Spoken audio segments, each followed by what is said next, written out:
देश की राजधानी दिल्ली में गैंग वॉर, रंगदारी और सरेआम फायरिंग की घटनाएं तेजी से बढ़ रही हैं। पिछले एक हफ्ते में वसूली गैंग सुपर एक्टिव हो चुका है। अब तो फोन कॉल पर भी धमकी दी जाने लगी है।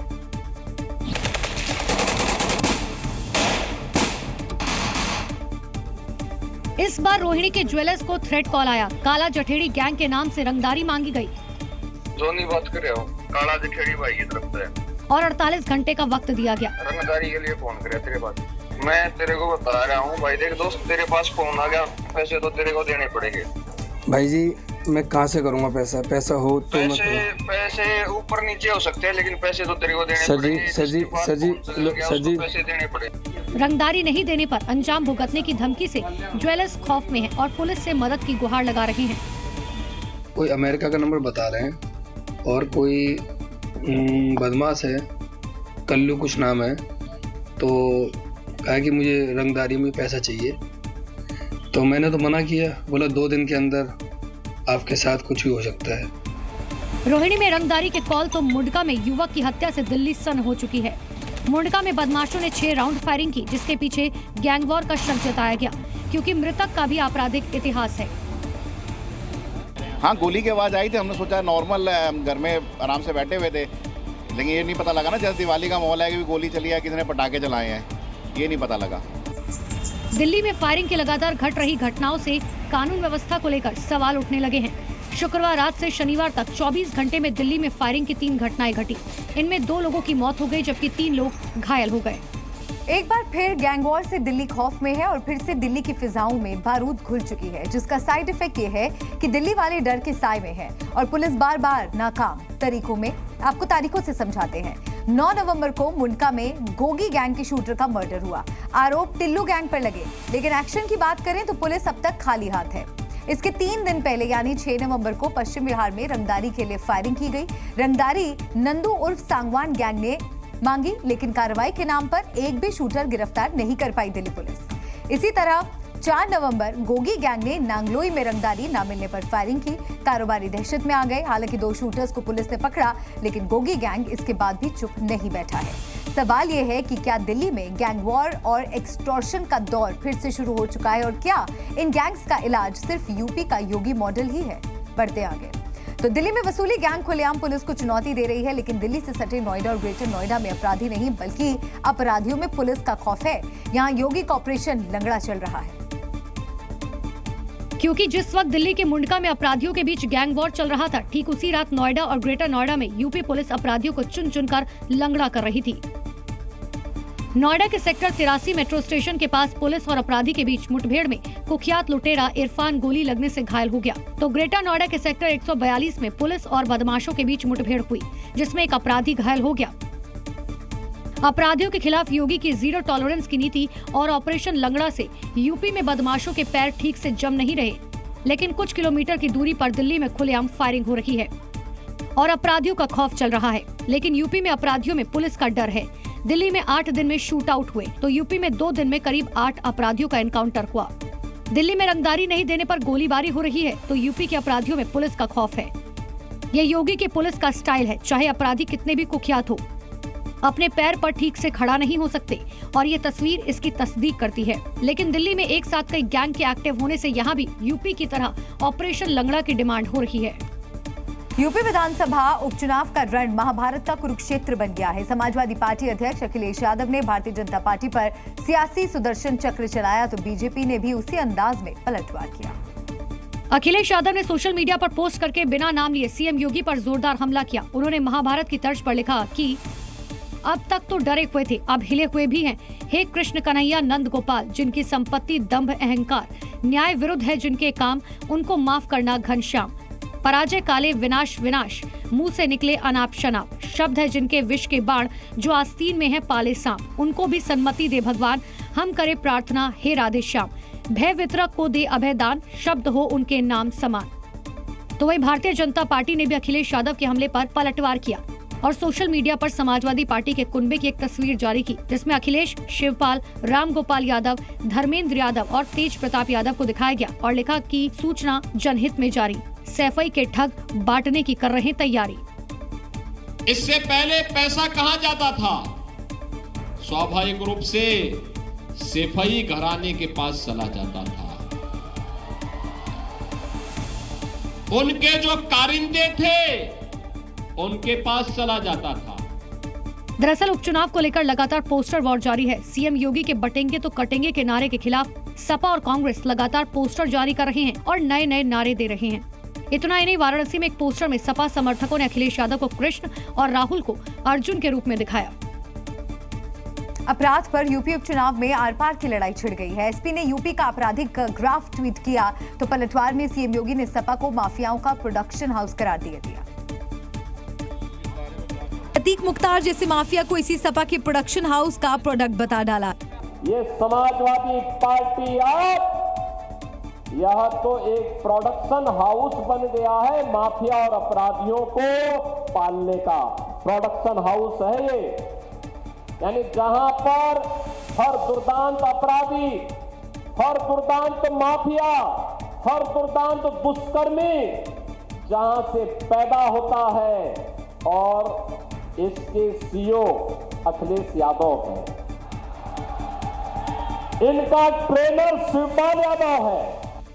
यानी सीएम योगी के निशाने पर चाचा और भतीजे दोनों थे और साथ में निशाने पर था सपा का पीडीए वाला नारा। ये पीडीए की बात तो करती है, लेकिन मैं आपको बताऊं इनका पीडीए क्या है। ये प्रोडक्शन हाउस ऑफ दंगाई एंड अपराधी है। ये सीएम योगी की जनसभा अंबेडकर नगर में थी, लिहाजा जनता पर जादू चलाने के लिए सपा पर वार किया। यही क्षेत्र है, खान मुबारक भी इन्हीं का शागिर्द था कि नहीं था? मुख्तार अंसारी भी इनका शागिर्द था, अतीक अहमद भी इनका शागिर्द था, जिन्होंने गरीबों को लूटा। यानी बुलडोजर बाबा का एक एक शब्द अपराध और अपराधियों के खिलाफ, लेकिन उनके हर शब्द में सपा पर निशाना।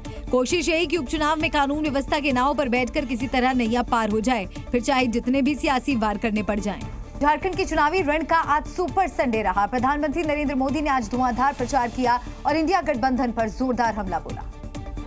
बोकारो में रैली संबोधित करते हुए पीएम मोदी ने भविष्यवाणी की कि एनडीए की सरकार बनना तय है। उन्होंने कहा कि झारखंड को हमने बनाया है और हम ही संवारेंगे। साथ ही जेएमएम और कांग्रेस पर राज्य के संसाधनों को लूटने का आरोप लगाया। उन्होंने कहा, आजादी के बाद से कांग्रेस बांटो और राज करो की नीति पर चली, लेकिन जब समाज एकजुट हुआ उसके बाद कांग्रेस कभी पूर्ण बहुमत से सरकार नहीं बना पाई। ये कांग्रेस जेएमएम की चौकड़ी ने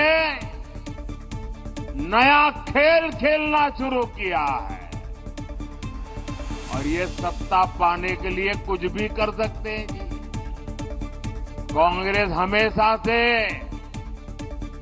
एससी, एसटी, ओबीसी की एकजुटता की, एकता की घोर विरोधी रही है।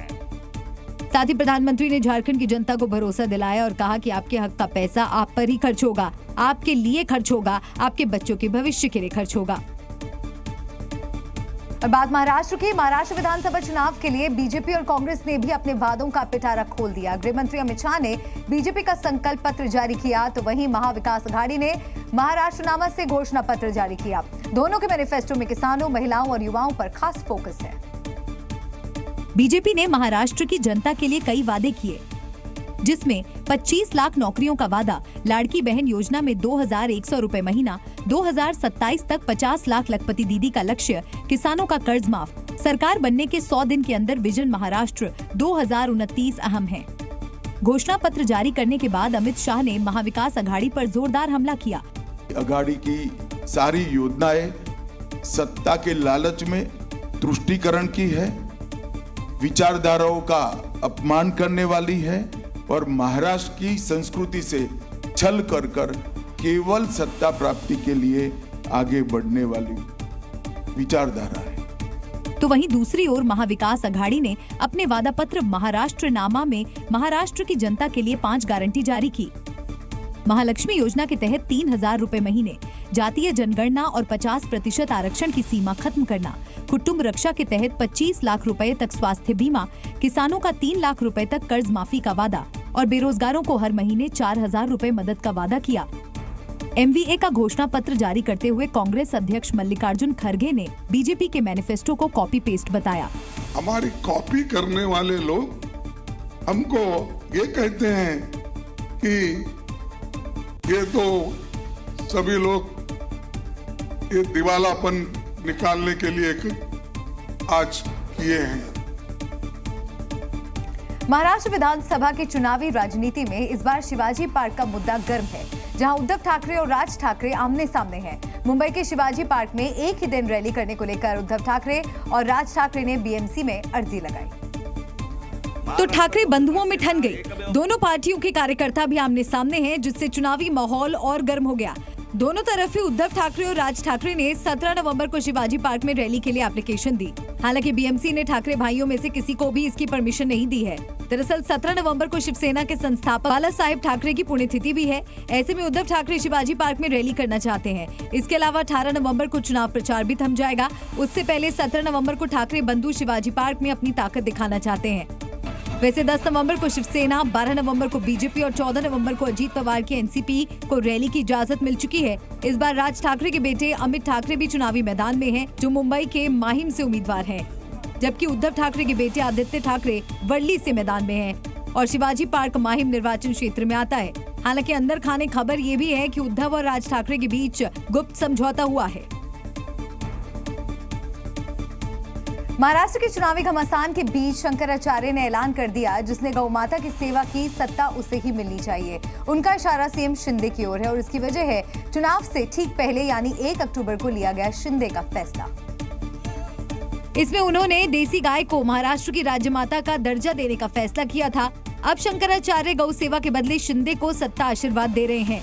गौ माता की सेवा जिसने की है उसको गौ माता का आशीर्वाद मिलना चाहिए और गौ माता के जो लोग हैं उनका आशीर्वाद मिलना चाहिए। शंकराचार्य ने तो यहाँ तक कह डाला कि 78 साल में कई प्रधानमंत्री और मुख्यमंत्री हुए, लेकिन जो काम एकनाथ शिंदे ने करके दिखाया वो काम कोई नहीं कर पाया है।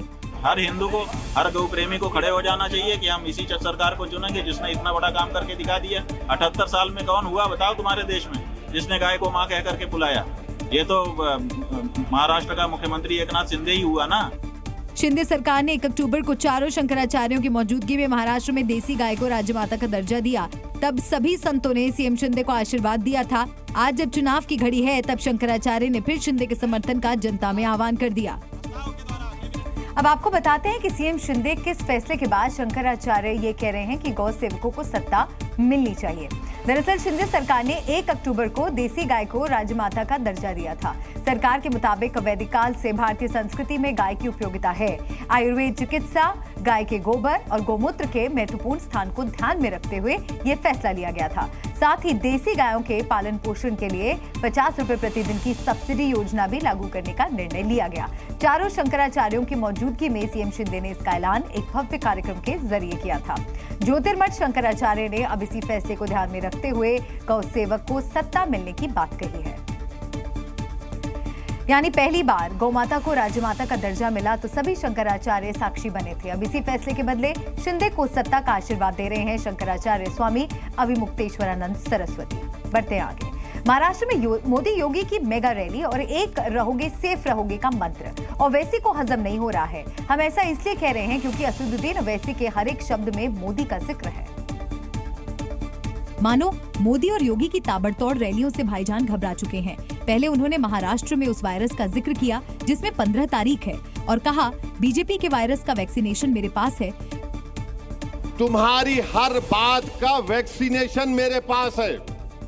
तुम जो वायरस पैदा करना चाहते हो ना 15 तारीख से, उसका इंजेक्शन मैं अभी से दे के जा रहा हूं यहाँ पे। और वो इंजेक्शन ये है कि इत्तेहाद और इत्तेफाक। क्योंकि जैसे जैसे महाराष्ट्र में चुनाव की तारीख करीब आ रही है, जुबानी जंग तेज होती जा रही है। एक दिन पहले पीएम मोदी ने एक रहोगे सेफ रहोगे का नारा दिया, तो अब संभाजी नगर में ओवैसी ने योगी और मोदी को जवाब दिया।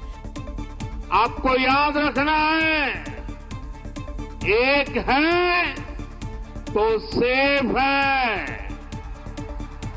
एक है तो एक है तो मोदी एक करना चाहते हैं, आरएसएस एक करना चाहती है। और मैं मोदी को जवाब दे रहा हूं, इंसाफ है तो इंडिया सेफ है, इंसाफ है तो इंडिया सेफ है। ओवैसी का आक्रामक अंदाज बयां कर रहा है महाराष्ट्र की सियासत कैसे हिंदू, मराठा और मुसलमान पर सेंट्रिक हो चुकी है, जिसके फायदे नुकसान के लिए चुनावी परिणाम का इंतजार करना होगा। यूपी में बुलडोजर की धमक 1200 किलोमीटर दूर अब हैदराबाद में सुनाई दे रही है। कार्रवाई बशीर और मिर्जा के अवैध निर्माण पर हो रही है और दर्द असदुद्दीन ओवैसी को होने लगा, क्योंकि लखनऊ के कैसरबाग में बने अवैध निर्माण पर एलडीए के बुलडोजर ने ध्वस्तीकरण की कार्रवाई की। ये बिल्डिंग निर्माणाधीन थी, जिसमें 2 फ्लोर का बेसमेंट तैयार किया जा रहा था, जो कि अवैध है। इसके साथ ही निर्माणाधीन बिल्डिंग का एलडीए से नक्शा भी पास नहीं कराया गया था। आरोप है कि कॉम्प्लेक्स फर्जी तरीकों से हासिल की गई विवादित जमीन पर बनाया जा रहा था। जांच के बाद एलडीए की टीम ने निर्माणाधीन बिल्डिंग को जमींदोज कर दिया। ये बुलडोजर लखनऊ में अवैध तरीके से बनी उवैस मिर्जा की बिल्डिंग पर चल रहा है। आपको तस्वीर दिखाऊं तो ये लखनऊ के कैसरबाग इलाके में ये बिल्डिंग है, जो कि अवैध तरीके से बनी थी और जिसके खिलाफ बुलडोजर की कार्रवाई हुई। उसका नाम ओवैसी मिर्जा बताया जा रहा है। ऐसे में असदुद्दीन ओवैसी को इस एक्शन में भी धर्म का एंगल दिख गया और बुलडोजर कार्रवाई पर आपत्ति जाहिर कर दी। अरे छोड़िए ना, आप बुलडोजर से घर तोड़ रहे। सुप्रीम कोर्ट ने कल क्या कहा, जजमेंट आज आया है। देश के संविधान के लिए गलत है बुलडोजर की राजनीति। आप इलाहाबाद में बीवी के नाम पे, पत्नी के नाम पे घर है, आप शोहर को हस्बैंड नोटिस देकर तोड़ दिए। बुलडोजर पर जारी सियासत के बीच कॉम्प्लेक्स के मालिक ध्वस्तीकरण की कार्रवाई का विरोध कर रहे हैं और कोर्ट का हवाला दे रहे हैं, लेकिन इन सबके बीच अवैध निर्माण अब मिट्टी में मिल चुका है। विवादों के बीच दिल्ली के बस मार्शल के लिए गुड न्यूज है। डीटीसी बसों में फिर से 10,000 मार्शल तैनात किए जाएंगे, जिनकी तैनाती एंटी पोल्यूशन ड्राइव में भी की जाएगी। दिल्ली सरकार के आतिशी मंत्रिमंडल ने प्रस्ताव को मंजूरी भी दे दी, जिसमें कैबिनेट ने मुख्यमंत्री आतिशी को प्रस्ताव भी सौंप दिया और इस रिपोर्ट में तत्काल प्रभाव से बस मार्शलों को बहाल करने की सिफारिश की गई है। यहाँ 10,000 मार्शल दिल्ली की बसों में फिर से तैनात किए जाएंगे। दिल्ली सरकार अब इस प्रस्ताव को लेफ्टिनेंट गवर्नर दिल्ली के एलजी विनय कुमार सक्सेना को भेजेगी और मंत्रिमंडल के प्रस्ताव की जानकारी देगी। मुख्यमंत्री आतिशी ने आरोप लगाया कि महिलाओं की सुरक्षा सुनिश्चित करने के लिए 2018 में तत्कालीन केजरीवाल सरकार ने बस मार्शल के रूप में तैनात किया गया था, लेकिन बीजेपी ने एक साजिश के तहत उन्हें अक्टूबर 2023 में हटा दिया, जिसके बाद इस मुद्दे पर आम आदमी पार्टी के नेताओं और मंत्रियों ने हटाए गए बस मार्शलों के साथ मिलकर लड़ाई लड़ी और उन्हें उनकी नौकरियां वापस दिलाईं। देश में वक्फ बोर्ड को लेकर घमासान मचा हुआ है। इन सबके बीच राजधानी दिल्ली में सनातन धर्म संसद होने वाली है, जिसका आयोजन मशहूर कथावाचक देवकीनंदन ठाकुर करवा रहे हैं। 16 नवंबर से होने वाले सनातन धर्म संसद को लेकर भूमि पूजन किया गया। पूरे विधि विधान और मंत्रोच्चार के साथ पूजा की गई। भूमि पूजन में देवकीनंदन ठाकुर के भाई और तमाम संत मौजूद रहे। इस धर्म संसद के जरिए संत समाज ने हिंदुओं और सनातन के हित की बात उठाई और इसका मकसद है हिंदुओं को एकजुट करना। इस वक्फ बोर्ड को सदा सदा के लिए समाप्त किया जाए और कदाचित इतना साहस और सामर्थ्य धर्मद्रोही, राष्ट्रद्रोही राजनीतिक लोगों में नहीं है। धर्मद्रोही मतलब जो धर्म का द्रोह कर रहे हैं, उन लोगों में नहीं है। तो हम मांग कर रहे हैं कि सनातन बोर्ड क्यों नहीं। सनातन धर्म संसद को ग्लैमर की दुनिया से जुड़े लोगों का भी समर्थन मिल रहा है। पूर्व मिस इंडिया इशिका भी इस कार्यक्रम में शामिल हुई और उन्होंने बताया कि सनातन बोर्ड क्यों जरूरी है। सनातन बोर्ड होना चाहिए क्योंकि मेरे पास मेरे कल्चर के लिए राइट है कि मैं उसको बचाऊं। ये मेरा राइट है कि मेरे पास सेफ्टी हो। ये मेरा राइट है कि मैं जहाँ पे रह रही हूँ वो जगह सेफ रहे। कोई दरअसल वक्फ बोर्ड पर विवाद के बीच और सनातन बोर्ड की मांग भी उठने लगी है, जिसका हर वर्ग से समर्थन मिल रहा है।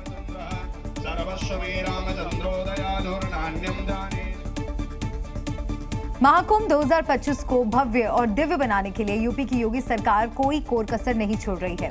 महाकुंभ में शामिल होने के लिए आने वाले श्रद्धालुओं को लेकर योगी सरकार ने बड़ा फैसला किया है, जिसके तहत महाकुंभ के दौरान 45 दिनों तक 7 टोल प्लाजा फ्री रहेंगे, जिसमें चित्रकूट मार्ग का ओमापुर टोल प्लाजा, रीवा राजमार्ग का गन्ने टोल प्लाजा, मिर्जापुर मार्ग का मुंगारी टोल प्लाजा, वाराणसी मार्ग पर इंडिया टोल प्लाजा, लखनऊ राजमार्ग पर अंधियारी टोल प्लाजा, अयोध्या राजमार्ग पर मऊ आइमा टोल प्लाजा टैक्स फ्री रहेगा। ये सुविधा 13 जनवरी से 26 जनवरी तक रहेगी। हालांकि कमर्शियल वाहनों से टोल वसूला जाएगा। बात मध्य प्रदेश की। मध्य प्रदेश के सबसे बड़े विश्वविद्यालयों में से एक बरकतुल्ला यूनिवर्सिटी एक बार फिर सुर्खियों में है। यहाँ की गर्ल्स हॉस्टल के वार्डन के फरमान से छात्राओं में गुस्सा है, जिसके मुताबिक अगर छात्राओं को पूजा पाठ या फिर किसी धार्मिक कार्य में शामिल होना है तो इसके लिए उन्हें लिखित में परमिशन लेनी होगी। आरोप है कि हॉस्टल की कुछ छात्राएं कैंपस में बने मंदिर में सुंदरकांड के पाठ में शामिल हुई थी, जिसके बाद वार्डन ने ये चेतावनी दी। छात्रावास में अगर आपको रहना है तो फिर अगर आप जाते हैं, मंदिर जाते हैं, सुंदरकांड में या कहीं भी जाते हैं, आप भंडारे में, सुंदरकांड में ऐसी किसी जगह पे जाते हो तो आपको पहले से लिखित में परमिशन लेनी होगी। वार्डन अनीता तिलवानी की चेतावनी के बाद छात्राओं ने मंदिर में जाकर पूजा की और भजन कीर्तन भी किया।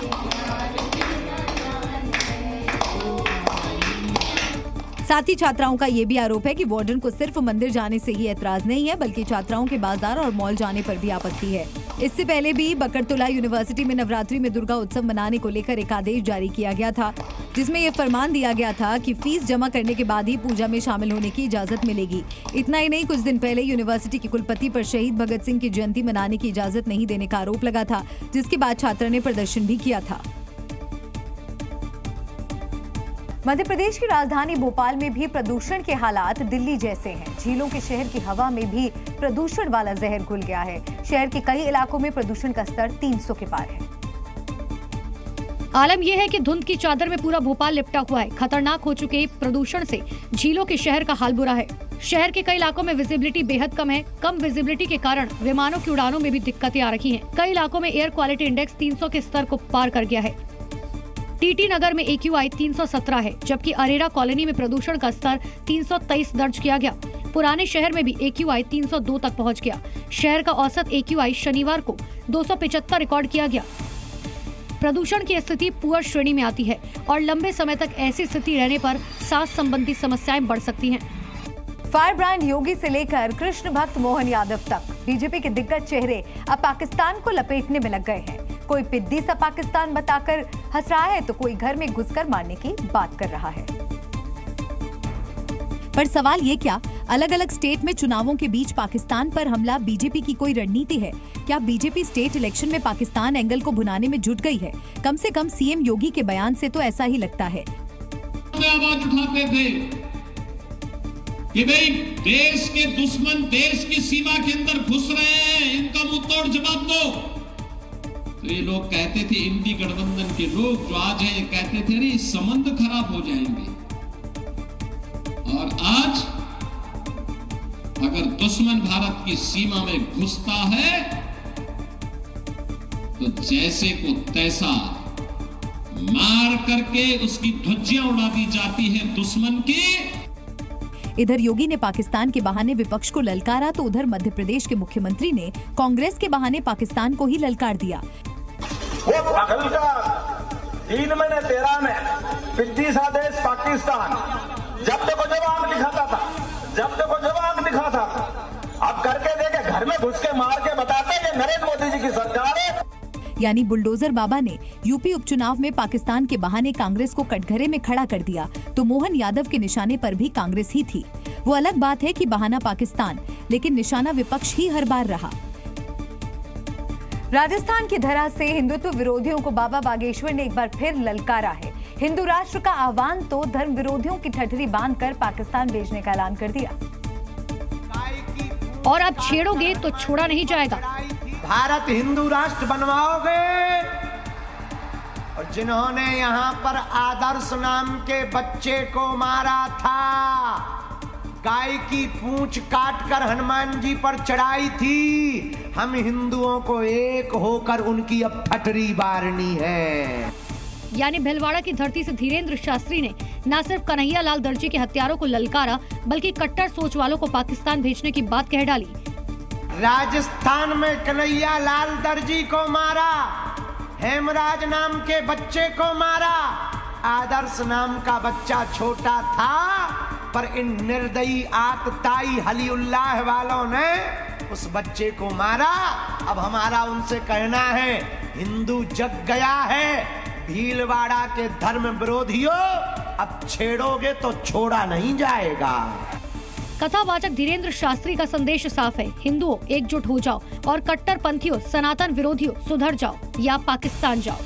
जो भी निर्दयता करेगा हिंदू बहन बेटी या बच्चों के ऊपर, भीलवाड़ा के धर्म विरोधियों कान खोलकर सुन लो, तुमको पाकिस्तान भेजा जाएगा।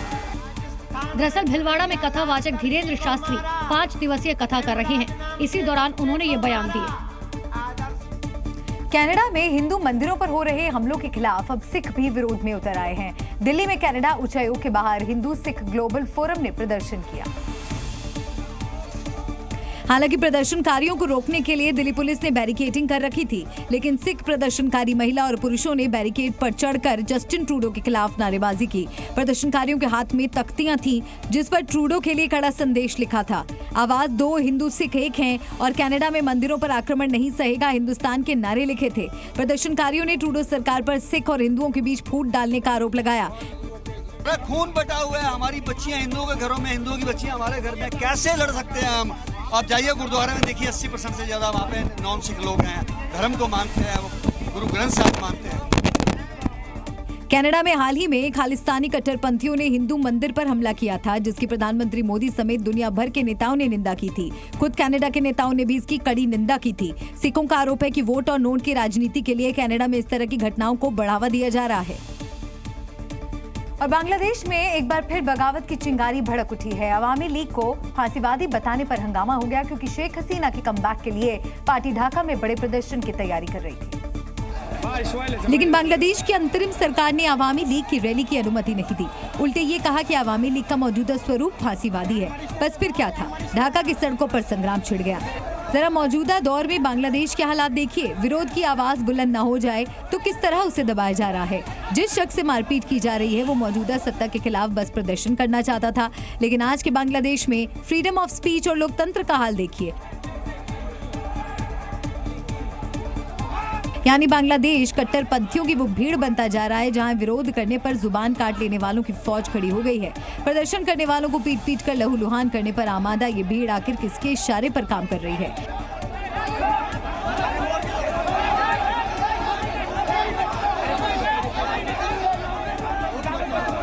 क्या ये सारी जद्दोजहद आवामी लीग को बांग्लादेश में फिर से खड़ा होने से रोकने के लिए? क्या बांग्लादेश में शेख हसीना की वापसी का डर अंतरिम सरकार को सताने लगा है? क्या बांग्लादेश में फिर कोई बड़ा उलटफेर होने वाला है? ऐसे तमाम सवालों के जवाब वक्त के साथ सामने आ जाएंगे। जम्मू कश्मीर के किश्तवाड़ से आतंकियों के साथ मुठभेड़ में सुरक्षा बल का एक जवान शहीद हुआ है। इस वक्त की बड़ी खबर मिल रही है, जबकि 4 पैरा सैनिक घायल हुए हैं। किश्तवाड़ में बीते कई घंटों से आतंकियों के साथ इलाके में मुठभेड़ जारी है। इसी दौरान सूबेदार राकेश कुमार मुठभेड़ में शहीद हुए हैं। सूबेदार राकेश शहीद हो गए हैं और इलाके में एनकाउंटर अब भी जारी है। एनकाउंटर अब भी थमा नहीं है। लगातार इस इलाके में सर्च ऑपरेशन चलाया जा रहा है। बढ़ते आगे और अगली खबर का करते हैं रुख। और मध्य प्रदेश के मुख्यमंत्री मोहन यादव के कई अवतार हैं। कभी वो चाय बेचते नजर आते हैं तो कभी इस तरह से उनकी कई तस्वीरें वायरल होती हैं। देखते हैं उनका एक नया अवतार। और आगे बढ़ते हैं और अब बात जम्मू कश्मीर की करते हैं। जम्मू कश्मीर में आतंक के खिलाफ भारतीय सेना का मिशन एनकाउंटर जारी है।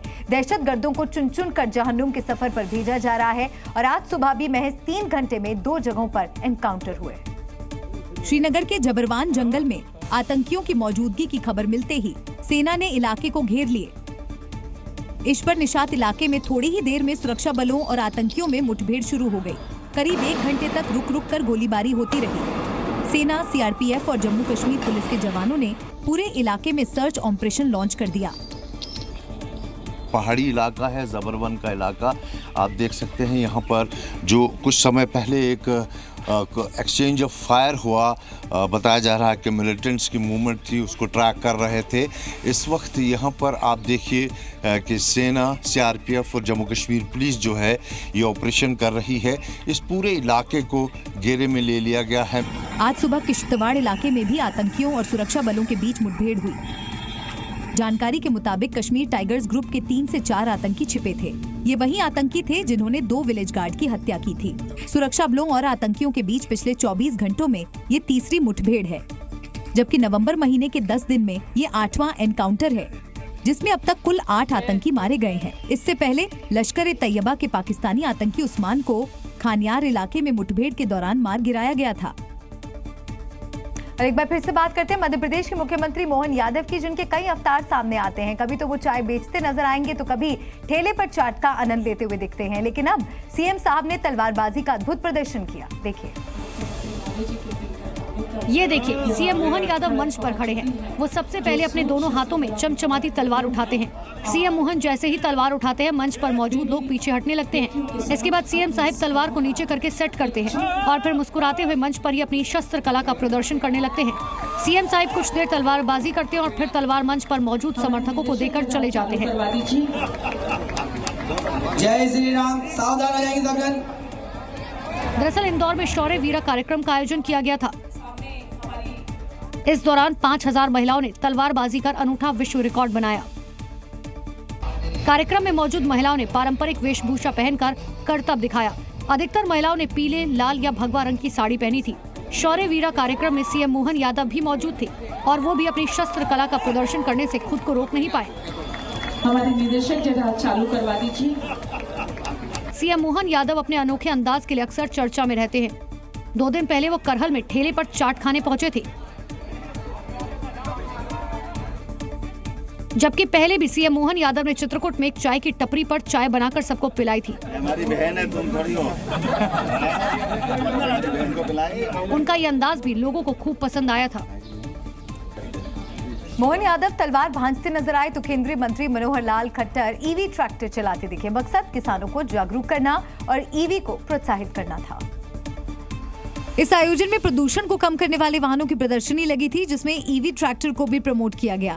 खुद केंद्रीय ऊर्जा मंत्री ट्रैक्टर चलाते दिखे और किसानों को बैटरी से चलने वाले ट्रैक्टर खरीदने का मैसेज दिया।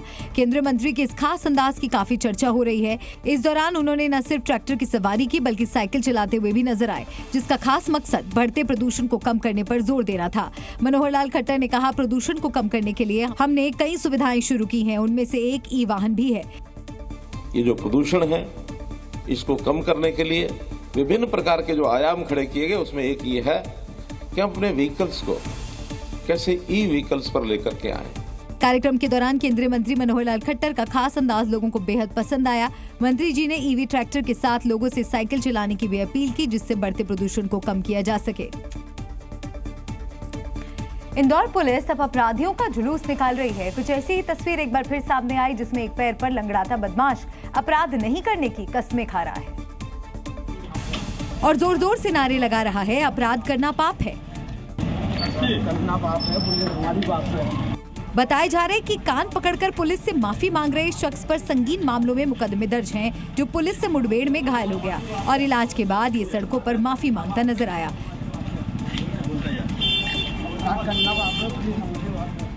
पुलिस के मुताबिक आपराधिक गतिविधियों में शामिल इस बदमाश की तलाश हो रही थी और सूचना के बाद इसे गिरफ्तार कर लिया था।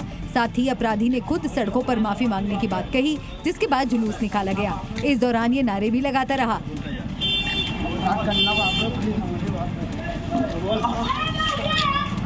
पिछले कुछ दिनों में इंदौर पुलिस कुछ इसी अंदाज में अपराधियों को सबक सिखाने के लिए जुलूस निकाल रही है, जिससे बाकी अपराधियों में मैसेज जा सके।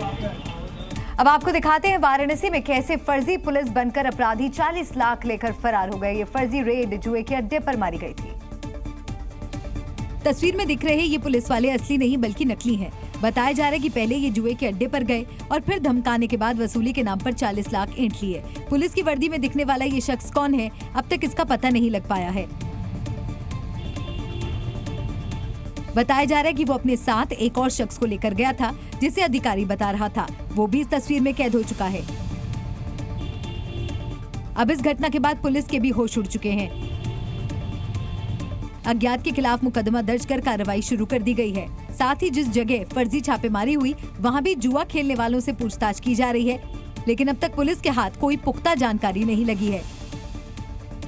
ये घटना सारनाथ इलाके में रुद्रा हाइट्स अपार्टमेंट की है। इंसानों में जुए की आदत वो बीमारी है जो ना नफा देखती है ना नुकसान, ना कोई कानून। यूपी के संभल में गेम बर्ड पर सट्टा लगाया जा रहा था, यानी मुर्गों की फाइट कराई जा रही थी। हर मुर्गे पर लाखों का सट्टा लगाया जा रहा था। मुर्गों के WWE में 35 लड़ाकू मुर्गे हिस्सा ले रहे थे। मुर्गों की फाइट पर सट्टेबाजी के लिए संभल में 55 जुआरियों का मजमा लगा था।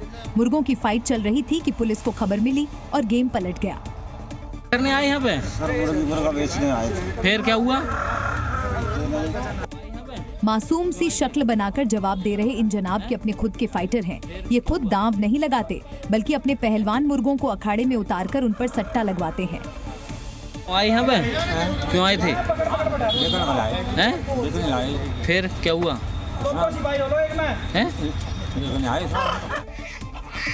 एक और मासूम चेहरा।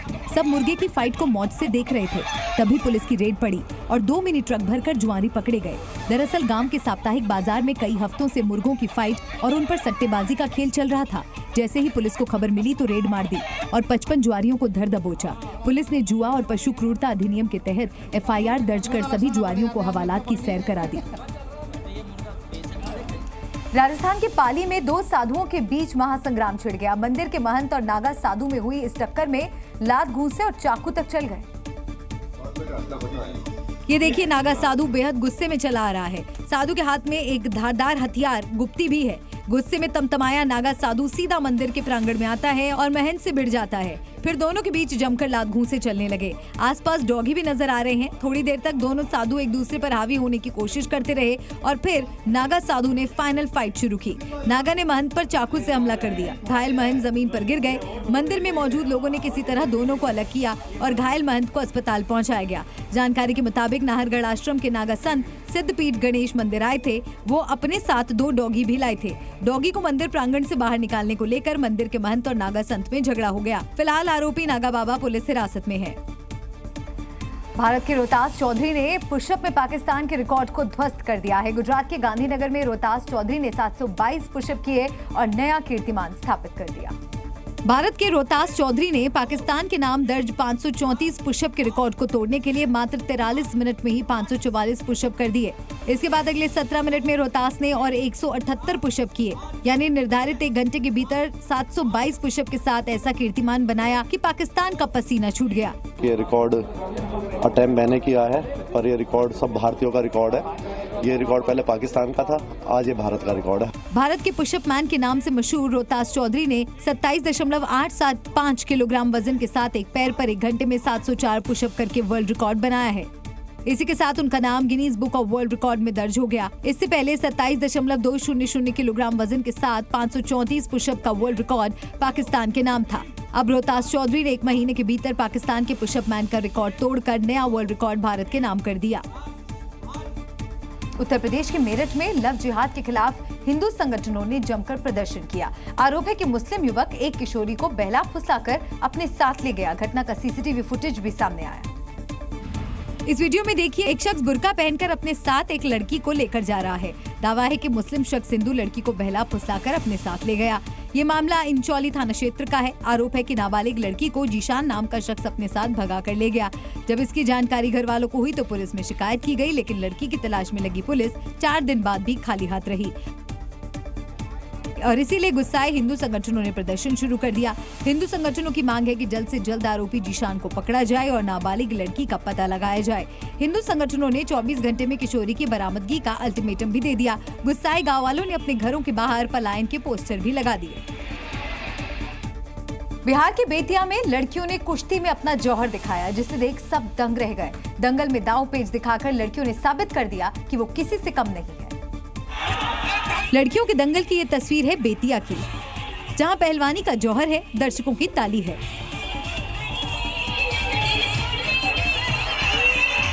अखाड़े में जहां लड़कियों ने कुश्ती में अपना जौहर दिखाया, नरकटियागंज के मालदा गांव में दंगल कार्यक्रम का आयोजन किया गया, जिसमें लड़कियों ने एक से बढ़कर एक दाव पेच दिखा सबको हैरान कर दिया। लड़कियों ने अखाड़ा में अपनी ताकत का जौहर दिखा ये बता दिया कि लड़कियां लड़कों से कम नहीं है। दंगल कार्यक्रम में कई जिलों के महिला पहलवानों ने हिस्सा लिया। बक्सर के शिवांगी ने सिवान के रोशनी को पटकनी दे मेडल अपने नाम किया। कई महिला पहलवानों ने एक से बढ़कर एक करतब दिखाए। महिला पहलवान शिवांगी ने बताया कि हमारे माता पिता हमें सपोर्ट करते हैं। फिल्में सिर्फ मनोरंजन ही नहीं, प्रेरणा का भी स्रोत होती हैं। आमिर खान की दंगल फिल्म कुछ लड़कियों के लिए प्रेरणा साबित हुई। दंगल देखकर बेटियां प्रेरित हुई और आज नया मुकाम हासिल कर रही हैं। यूपी के हरदोई में सड़क हादसे के बाद घायल व्यक्ति के इलाज के दौरान मेडिकल कॉलेज में जमकर मारपीट हुई। इस दौरान मेडिकल कॉलेज का परिसर अखाड़ा बन गया। उत्तर प्रदेश के हरदोई में मेडिकल कॉलेज के भीतर मार पिटाई का वीडियो सामने आया है। दरअसल सड़क हादसे के बाद घायल शख्स के इलाज के दौरान दोनों पक्षों में विवाद हो गया, जिसके बाद दोनों मेडिकल कॉलेज में ही भिड़ गए। दोनों गुटों में मारपीट हुई। मामला तब शुरू हुआ जब ई रिक्शा से खराब बाइक लाते वक्त एक शख्स से बाइक टकरा गई, जिससे वो घायल हो गया। मौके पर मौजूद लोगों ने ई रिक्शा ड्राइवर को पकड़ लिया और पुलिस चौकी लेकर पहुंचे, जहां समझौते के तहत घायल का इलाज कराने पर सहमति बन गई। इलाज के लिए मेडिकल कॉलेज पहुंचने पर दोनों पक्षों में फिर से कहासुनी शुरू हो गई, जो जल्द ही मारपीट में बदल गई। विवाद घंटों मेडिकल कॉलेज परिसर और उसके गेट पर चलता रहा, लेकिन पुलिस मौके पर नहीं पहुंची।